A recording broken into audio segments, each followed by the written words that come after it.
Welcome back, guys. It is Punt Factor. I have not done any videos for well over a year. Life got really crazy. I went through a bunch of nuts stuff. Everything's good. No biggie. I have still been playing Magic. Just haven't devoted as much time as I was previously. However, I have not stopped playing Value Town as my main deck, but you will notice the deck has gone through a lot of different iterations, and I really just kind of want to break it down. I sort of got interested in kind of getting this list out there after watching F. Paula's MTG. If you don't recognize that name, you'll know when I say he is the master of Amulet Titan. I have been following this cat for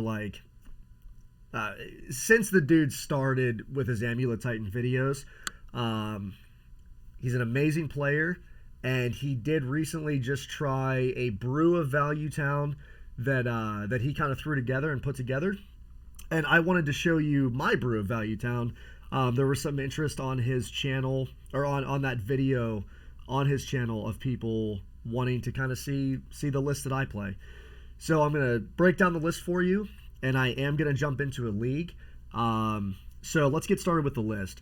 It's kind of the same 23 lands that I have been playing with for a while now. We do have a couple utility lands: Blast Zone, Bajuka Bog, 5 forests. We have Gavany Township, only 2 Ghost Quarters.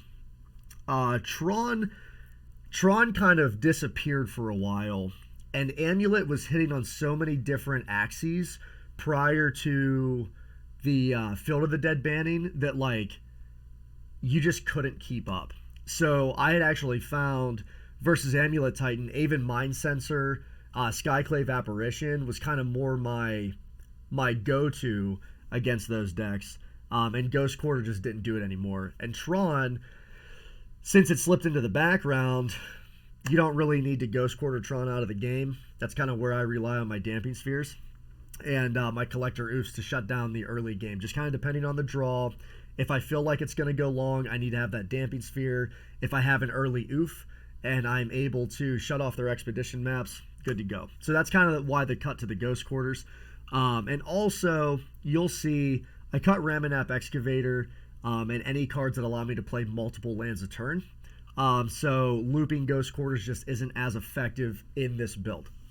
Now, mind you, I have not taken this build into the new meta post-ban. So the recent bannings of Field of the Dead, Uro, blah, blah, blah, blah, Simian Spirit Guide, I have not even played a game. Maybe I played one, and it was against Fish. It didn't matter anyway.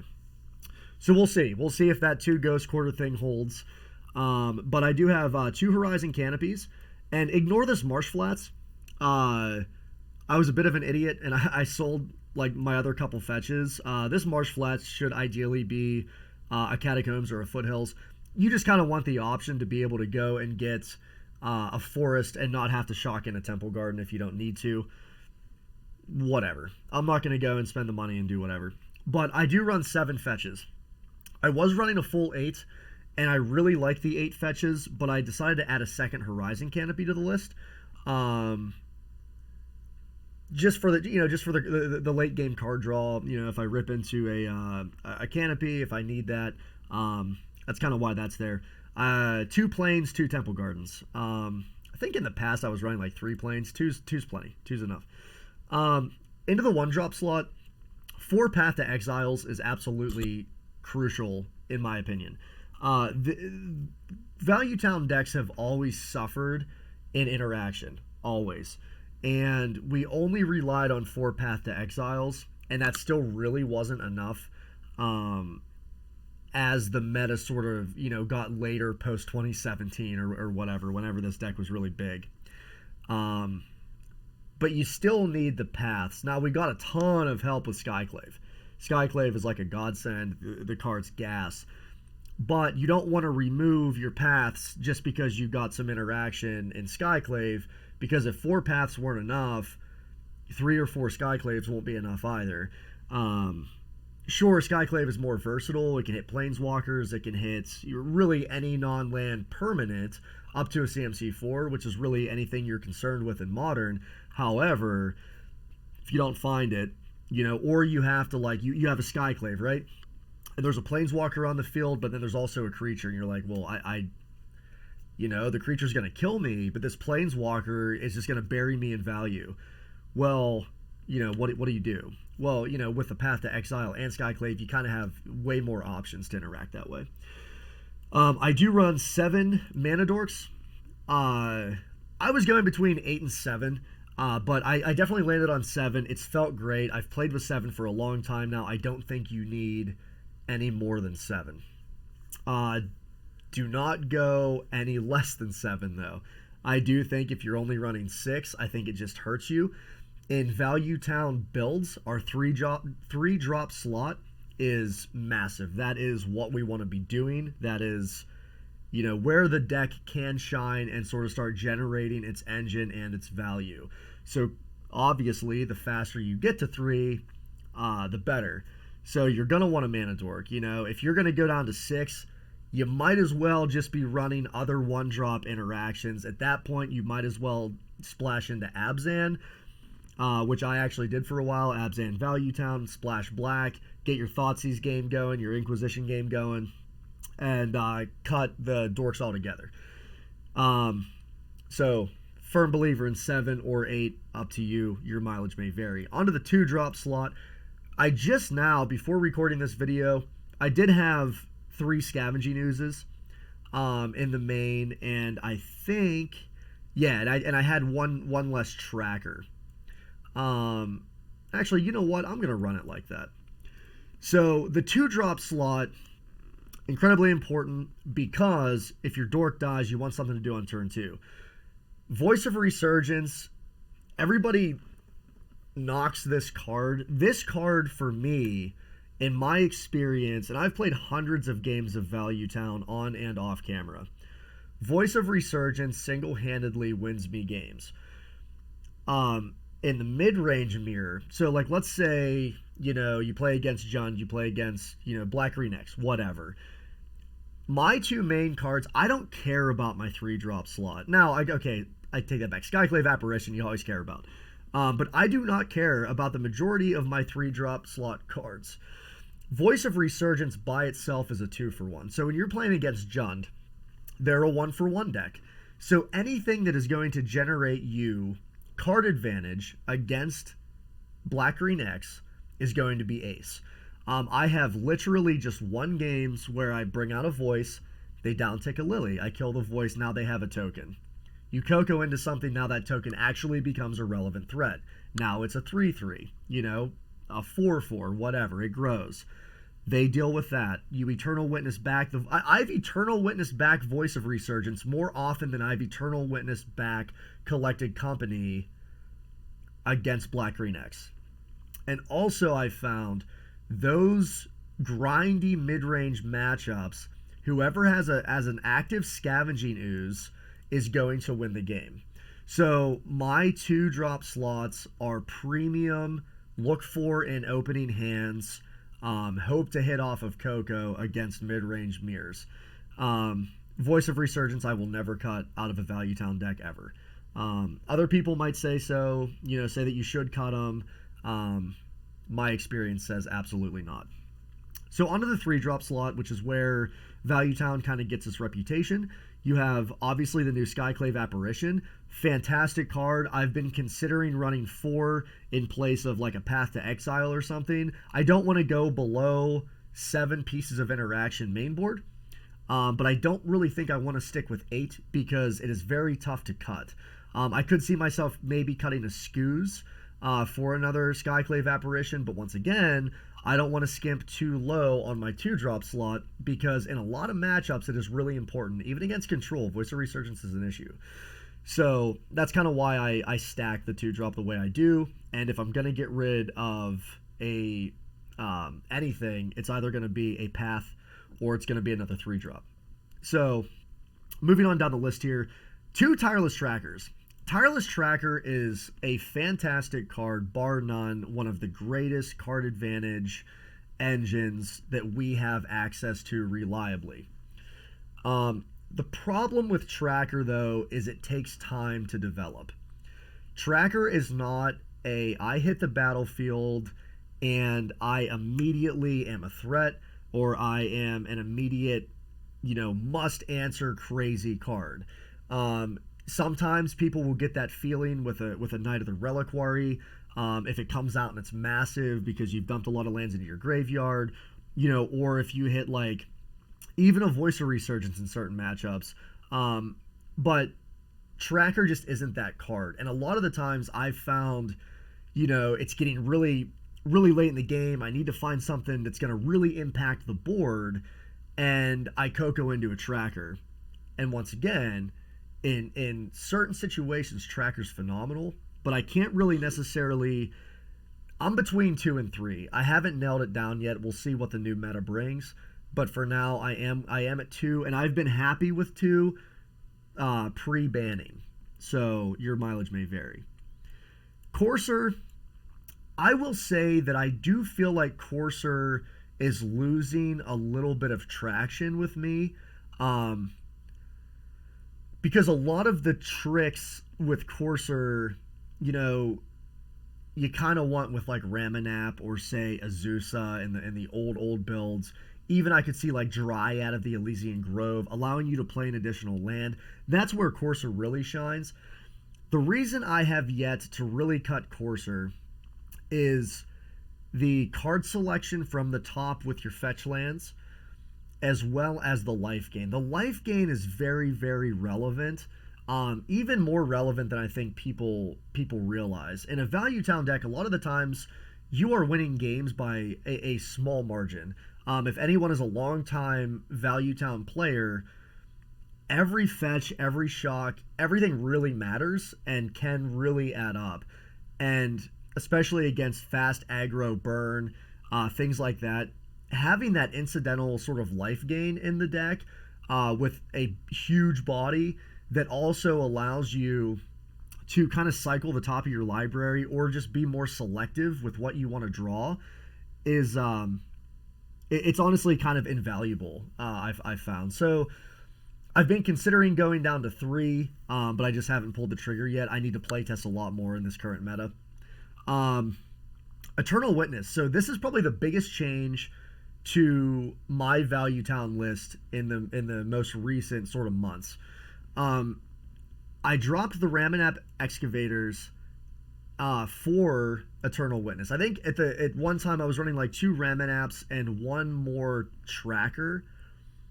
I think that's how my list would have looked. So hear me out with Eternal Witness. So Ramanap Excavator, people stopped running Azusa just because Azusa was essentially kind of crap. Azusa was almost like a win more card. By the time you created a board state that was stable enough that Azusa would be relevant, you probably won the game already. Or by the time you get to the Azusa part, you probably lost the game already. And I found that this sort of like Azusa, Ramanap Excavator, getting all this value from playing land drops and getting life with Courser, that stuff was really good against like Black-Green X decks. Well, so is Voice and so is Skews. And incidentally, so is Eternal Witness. Once again, these decks that you really wanted that grinding power and that value power with or against, Eternal Witness gives you that as well. It gives you that sort of card advantage, especially when you back excuse me, when you back that or add that with Collected Company and you hit Eternal Witness, you get back your Coco and you're doing it again. You are just outvaluing your opponent, I guess in a different way. So another thing, Eternal Witness comes in clutch with your Path to Exile, with your Skyclave Apparition, with your Collected Company, with your Voice of Resurgence in those grindy games. Being able to buy back interaction has been absolutely huge for me experiencing this Value Town deck from when I started playing Value Town probably, oh my god, close to 3 years ago. Also, how I talked about previously, or maybe I didn't, but I cut down on Ghost Quarters because at the time Tron wasn't as prevalent, and Amulet Titan kind of got out of reach. because they were attacking on so many different axes because of Field of the Dead. The Ghost Quarter loop just wasn't enough, so I cut the Ghost Quarters down, and then I realized I didn't really need Reminap. Well, sometimes you do want to Bajuka Bog again, or you want to grab that Ghost Quarter again. Well, Eternal Witness does that too, so there are still the tricky lines of, okay, I have a Bajuka Bog out against, a Dredge opponent. Well, I'm going to go ahead and Ghost Quarter my Bajuka Bog, Eternal Witness back my Bajuka Bog, and play it. You have to work a little more for it, but Eternal Witness still does give you some of that Ramanap Excavator kind of synergies without, relying solely on getting everything to line up and solely on these very specific matchups where Ramanap and Ghost Quarter and Bajuka Bog are relevant, if that makes any sense. So Eternal Witness, honestly, I've been insanely happy with. It just, it gives us a huge grind game, in those mid-range mirrors. It also buys us back the crucial interaction against a lot of decks in the format. Great card. Love it. Obviously, Collected Company, and then let's not forget 4 Knight of the Reliquaries. Honestly, this card is just such a pet card for me at this point that, if I'm going to play this deck, I'm going to have 4 Knight of the Reliquaries. Trust me, I know. I've heard the arguments, why do you run 4? You can cut some. Knight's not even that good. No doubt. I absolutely sort of agree with you. But honestly, for me, what makes Value Town is Knight of the Reliquary, and I will never cut this card out of this deck. So moving on to the sideboard. And guys, I just threw together a sideboard. I don't even know. I just tried to kind of hit a few different things. Like I said, I haven't played in this new meta. Burrington Forge Tender. Honestly, I'm not going to spend the money on when a creature comes into play, you gain a life. Is it Mirren Crusader? Yeah. It's like a $50 card on Mitgo, so just know. Burrington Forge Tender for those burn matchups where you just need a little extra. Collector Oof for obvious reasons. Comes in against Tron, comes in against Urza. And really, obviously, anything you need to shut down an artifact with. Veil of Summer's just pretty rad. It's awesome. I've definitely won games as well against Black Green X off of the back of Veil of Summer. I've done really well against a lot of control decks off of the back of Veil of Summer. Honestly, trying to get Voices of Resurgence back into play. Knight of Autumn. So Knight of Autumn is here as a 3-of. It has such a utility to the deck. So Knight of Autumn comes in obviously versus burn. You got the life gain. It hits artifacts. It is just such a good card that and hey, look, at the end of the day, it being a 4/3 is fine too. And then plus being able to kind of buy that back with Eternal Witness to gain that life, it's really there for that burn matchup. Yeah, great card. And then I have 3 Damping Spheres.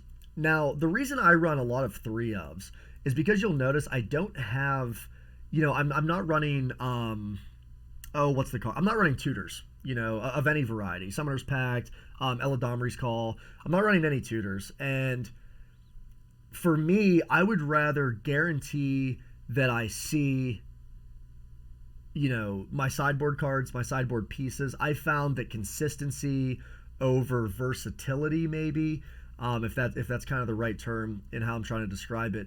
But consistency in Green-White Value Town, to me, is way better than maybe just hitting that Eidolon of Rhetoric or maybe just hitting that Collector Oof. Now, you'll notice I do only have 2 Oofs, but that's because I have 3 Knight of Autumns. And because I think Knight of Autumn is so versatile in so many different matchups, I elected for 3 instead of 2 and an additional Oof. Whoa, actually, I have 14 cards in my sideboard. Let's not get too crazy. You know what? Look at that jazz. I'm going to add a sphere. I'm absolutely going to add a Damping Sphere to the side. That's fine. Once again, guys, this sideboard, don't worry about it. But that's the deck. So now we're going to go ahead and jump into a game. I'm sorry that was really long-winded, but I did want to kind of give you like a really in-depth thing, you know, considering I have been away for so long. And you know, after that long-winded conversation, let's go ahead and get crushed. Also, guys, I am no expert at Value Town by any stretch. I am also extremely out of practice. I also just kind of suck at Magic, hence the name Punt Factor, because I literally make the stupidest mistakes. So if you're looking for super tight play, I'm really not your guy. I just kind of have fun with it. You know, there for a while I was jamming so much, and I was getting to the point where I was I don't want to say like incredibly good with the deck, but like I was getting pretty freaking good with Value Town and just really knowing the meta, really knowing the matchups. Anymore, guys, like life is just too hectic. I can't dedicate as much time to Magic as I'd like.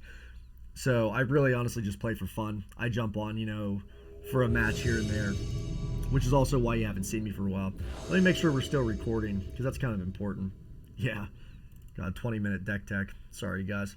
Let's wish our opponent good luck. So right off the bat, we have an atrocious hand. Obviously, we can't keep this. But that's okay. Termagurf. That's who we're playing. So I can only assume use Bugaboo, no doubt. So we're going to maul this. I can only assume that we're playing against a black-green X-opponent, which this seems fine. We're going to keep this. Let's get rid of a bird. Chances are the bird's going to get bolted anyway. Or not bolted, pushed.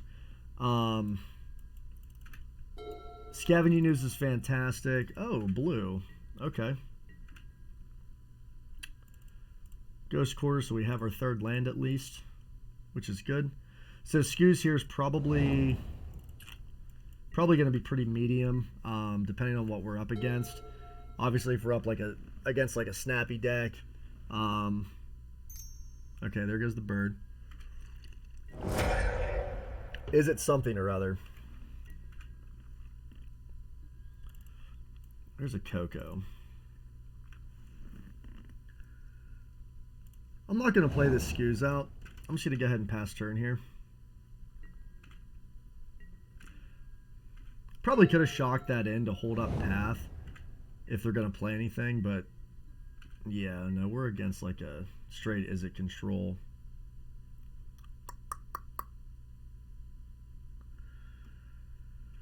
Oh, this is lining up weird.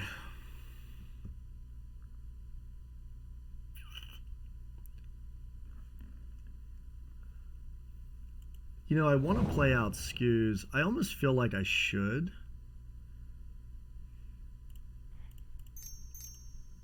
Play out Skews.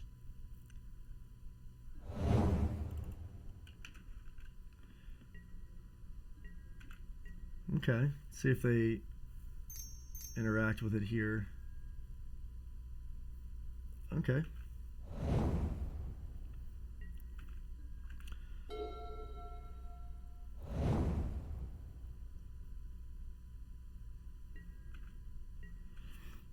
So here's kind of the question. Do I eat my bird, try to get it out of bolt range, or do I eat their bolt? I think I want to eat their bolt.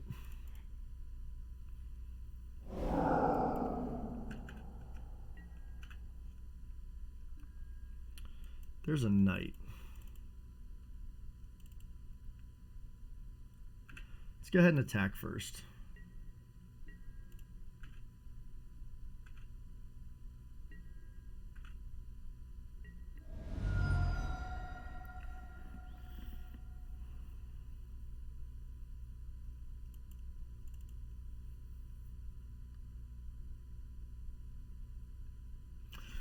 So here I don't like that we missed a land drop.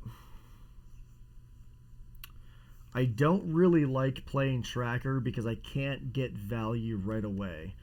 And I don't like playing Knight because in order for knight to blank,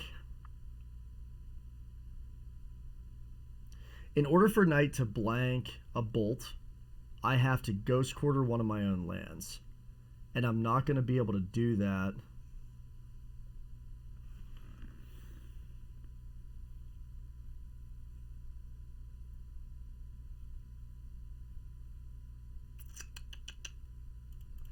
you know what? Let's get a tracker out.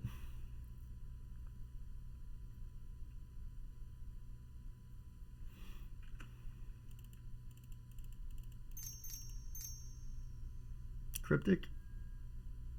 That's fine. No big deal.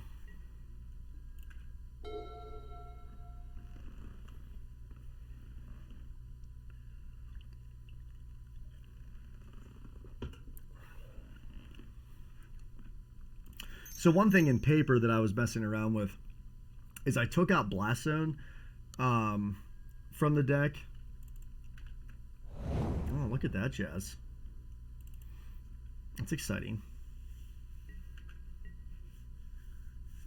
You got it.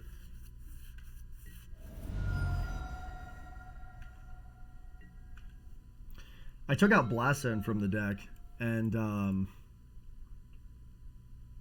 I put in Sajari Step, I think, that allows Knight to fetch something up, and when the land comes into play, you gain protection from a color, which is pretty rad.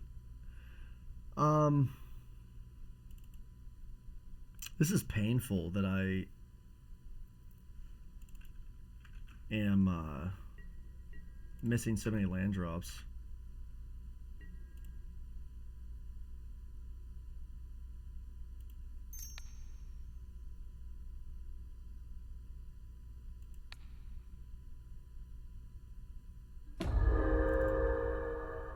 Let's get our clock moving a smidge.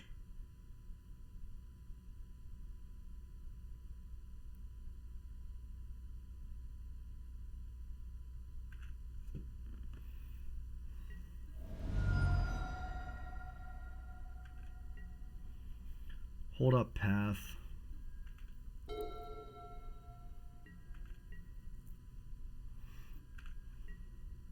It's fine. Not concerned with taking the one. I'm an idiot and should have eaten there. Man, what is up with missing these land drops?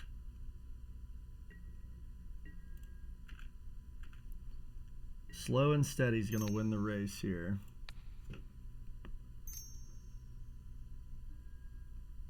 There it is.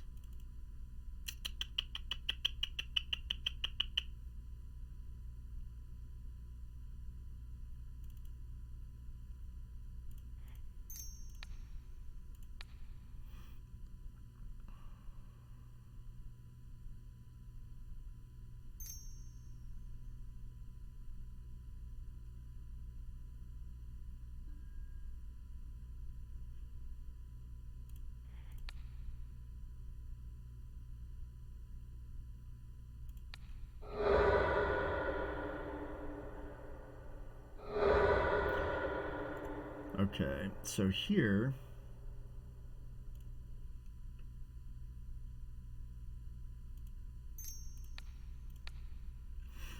take that opportunity to get rid of that Drake.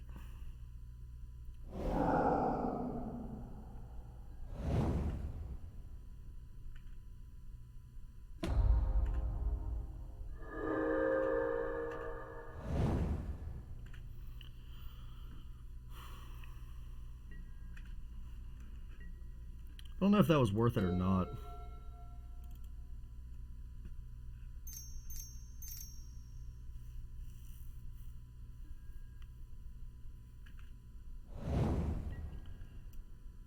Whenever texture becomes the target of a spell, creatures. Ooh, that's spicy. It's a spicy meatball.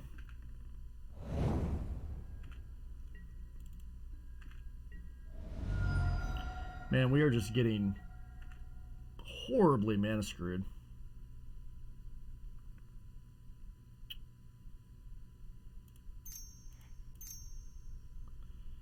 Play the voice out. Horrible.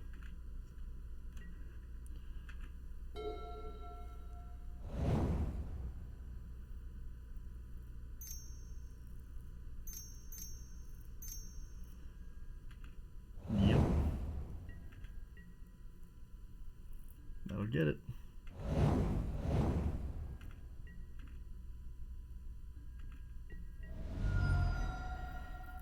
Well, if we had mana, we could do something.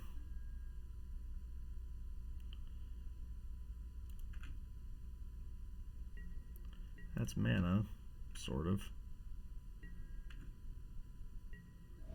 Yeah, no, we're just dead. I don't think... No, there's nothing we can do. Okay.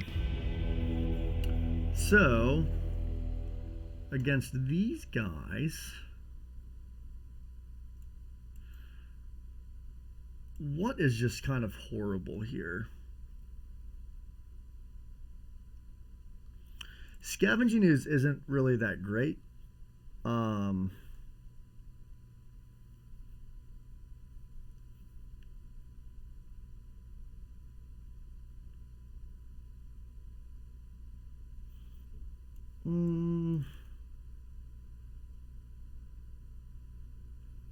Probably trim a courser. A knight. What are we bringing in here? Veil of Summer. It's probably pretty solid.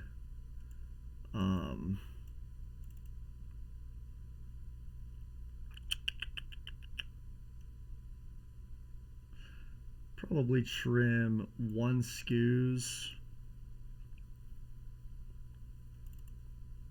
I don't think Forge Tender is really worth it here at all.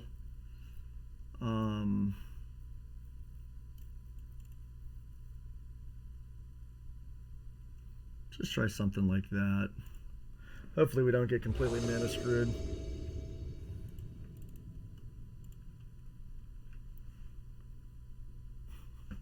Really? Like, are you absolutely, like, are you serious right now?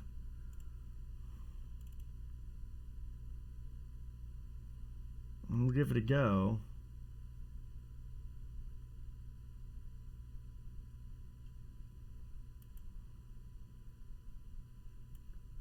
God, this still sucks. I hate mana. This hand sucks. I mean, we're gonna keep it. Probably drop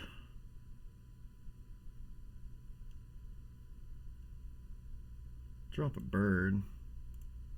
That's fine.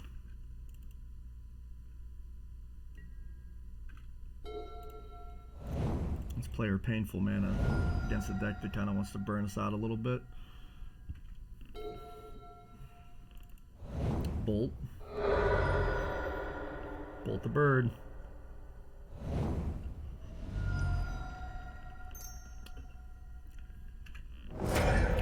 So the problem with, if this were a green source, I would have land past turn, but I couldn't guarantee drawing a green source, case in point. But I would have like dropped that and held up Veil. Oh, never mind.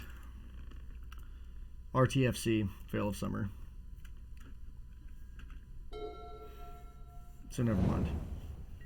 I'm glad that that didn't happen anyway. Give us a land. You got it.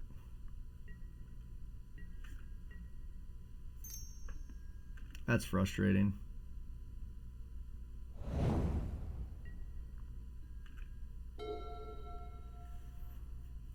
Literally, I'm running 23 lands in this deck.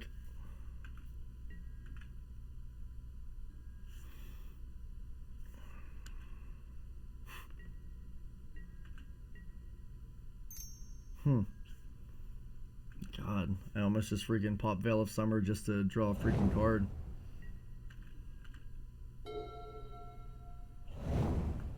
That's ridiculous. Oh.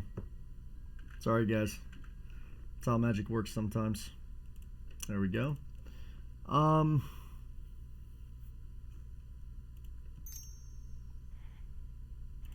Okay.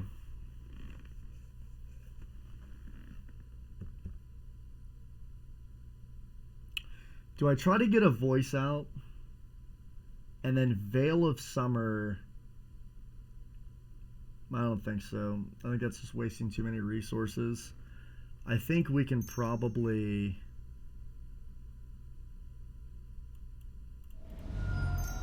try to get a Courser out.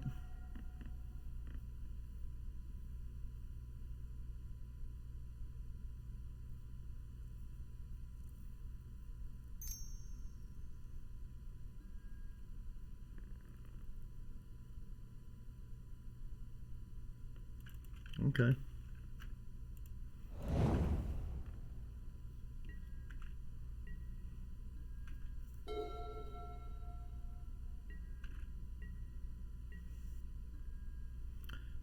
So what'd they reveal?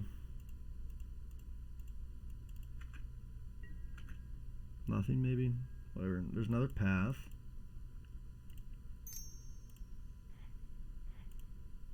I think I might do this and then blow up the forest to play Veil of Summer if they try to counter this.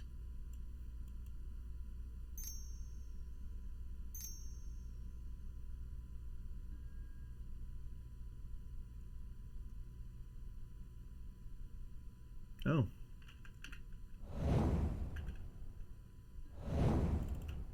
It hits.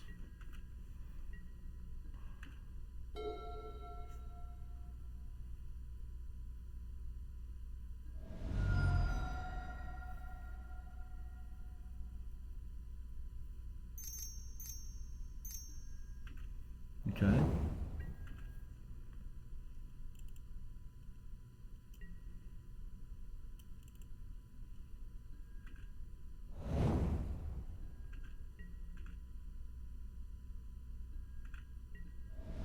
I have to be weary. They can sacrifice this and add 2 mana.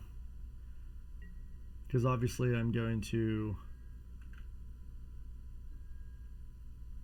Can I get, like, any lands, people?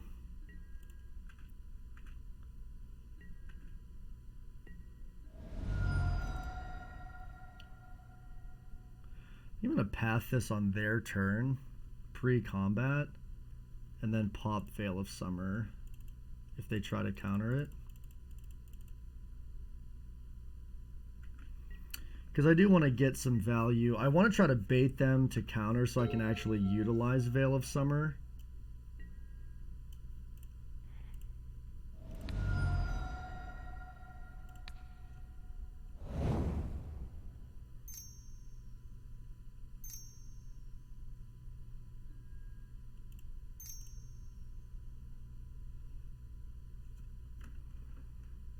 At least I'll cantrip this.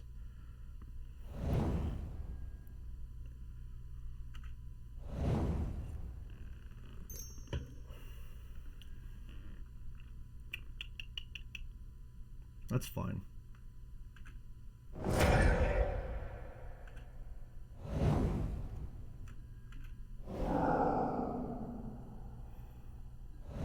And we did get a land, thank God.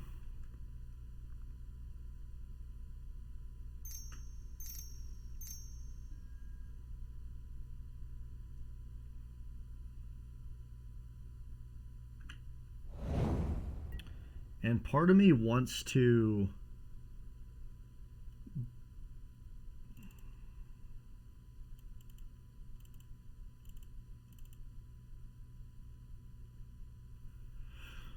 Okay, so here's the thing. Let's see, I could play land. I want to be able to get Knight of the Reliquary out of 3/3 out of bolt range, right? So if I play a Wooded Foothills, I crack it, Knight's a 3/3, he can get bolted to death, which sucks. Or I can Ghost Quarter a forest, grab a plains, path the Gold Spear whatever, Path the Dragon, Goldspan Dragon, with him, being mana down, play out a Knight. Now it's a 4/4. It'll be a 5/5 with Wooded Foothills. I actually think that's what I'm going to do.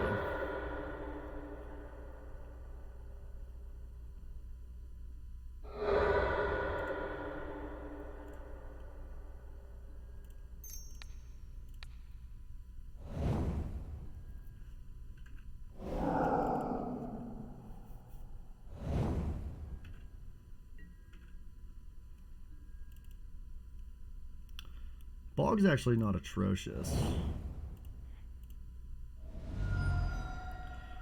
I'm just going to grab a forest here.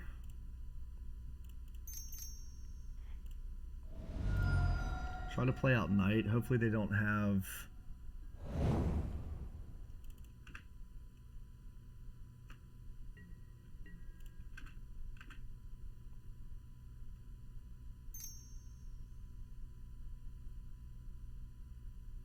Bolt.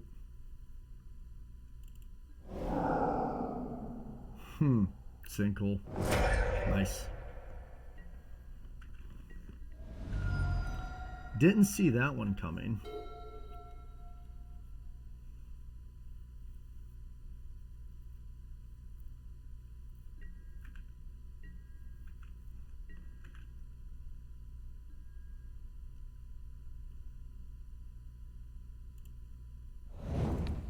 Let's go ahead and bog them.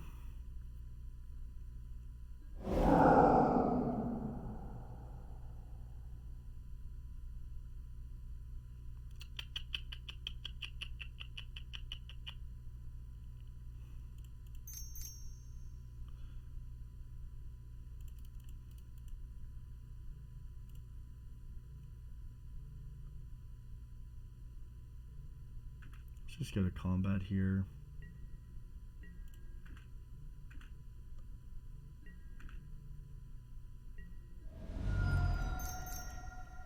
Yeah, let's just play Izzet. I probably should have done this pre-combat.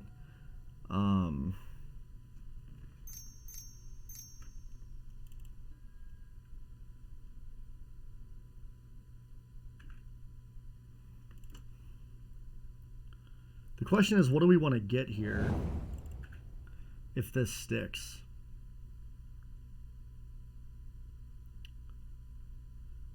Knight is incredibly enticing. So I have Skyclave to force or to interact with a creature. I could get Path.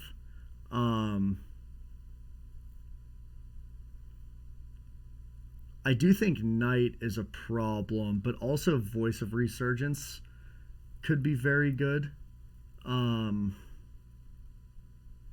do I want to be?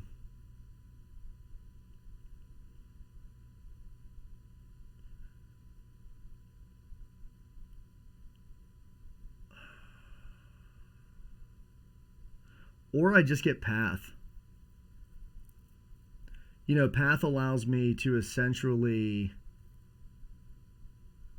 I think I just get Path, actually. Because Path allows me to... Oh, crap. No, I can't. I was going to say I could Path and then Skyclave same turn, but I guess my mana's a bit awkward for that, which is fine.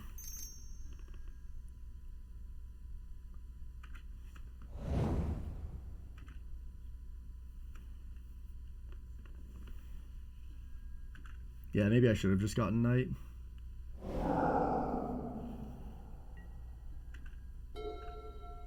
Or Voice of Resurgence. I think both of which would have been pretty rad. Big Bad Dragon. Yeah, this freaking haste is the problem here.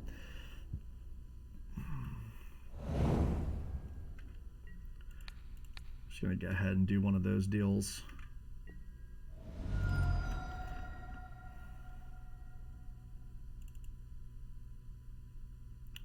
The Horizon Canopy isn't doing us any favors. It hurt us quite a bit.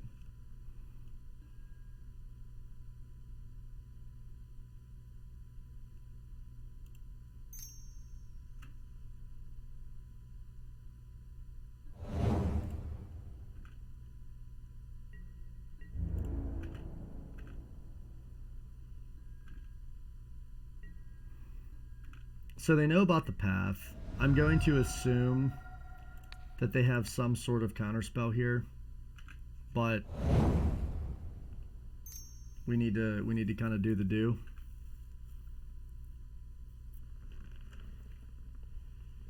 Trying to rip into one.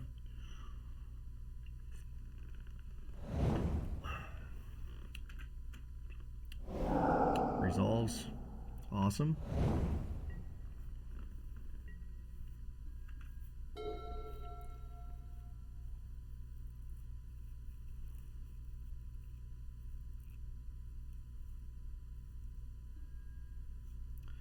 Blood Moon.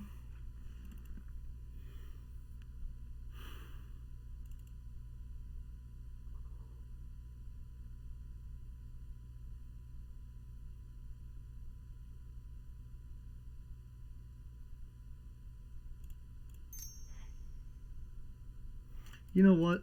No, we're not going to do that in case they have a way of getting rid of our hierarch. I want to be able to kind of do the thing here.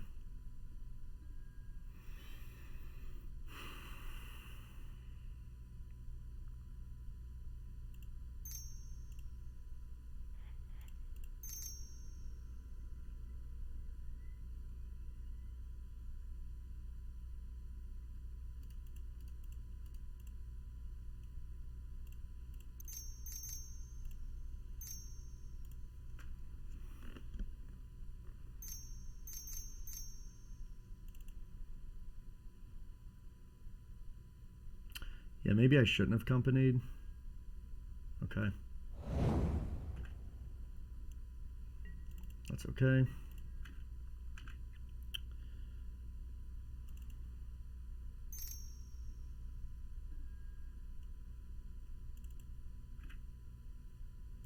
Doesn't matter.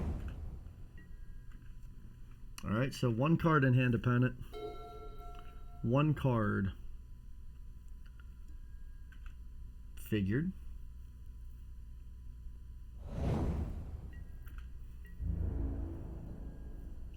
The haste threat is what's a real killer here.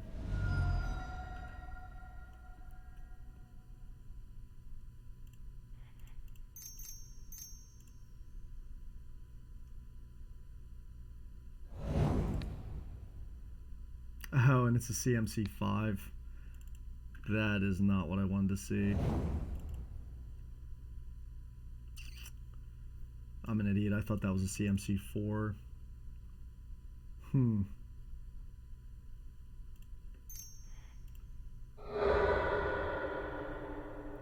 Well, that is what they needed.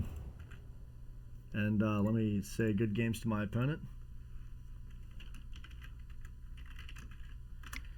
And yeah, that'll be it for game one. That was a very weird deck. Huh. I don't know. It was a fun, long game. I'm trying to think if there were any...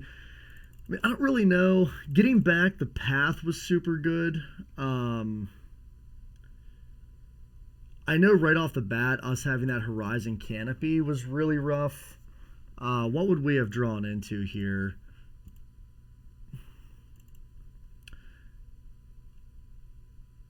Yeah, I don't know. That was just tough. That was a very tough game. Very weird.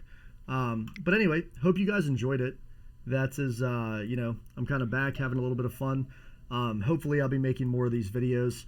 And, but yeah, this is the current version of my Value Town. Leave some comments, you know, let me know.